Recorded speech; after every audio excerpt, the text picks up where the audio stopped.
عباس رضی اللہ تعالی عنہ نے فرمایا، جب تم آب زمزم پیو تو قبلہ کی جانب منہ کرو، اللہ تعالیٰ کا نام لو، 3 بار سانس لے لو۔ قبلہ کی طرف منہ کرنے کے بعد اللہ تعالیٰ کا نام لیں اور 3 بار سانس لے لیں اور خوب پیٹ بھر کر آب زمزم کو پئیں۔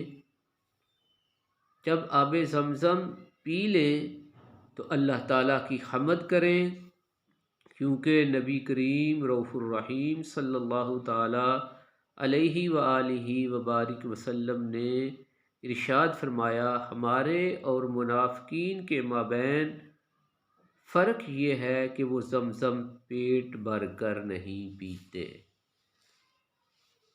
اللہم صلی علی سیدنا و مولانا محمد وعلی آل سیدنا و مولانا محمد وبارک وسلم۔ حدیث نمبر 845، سنن ابن ماجہ شریف۔ تو جو زائرین حج و عمرہ کے لیے مکہ المکرمہ مدینہ الرسول میں آب زمزم پیتے ہیں تو وہ ان بیان کی گئی ہدایات پر ضرور عمل کریں۔ اللہم صلی علی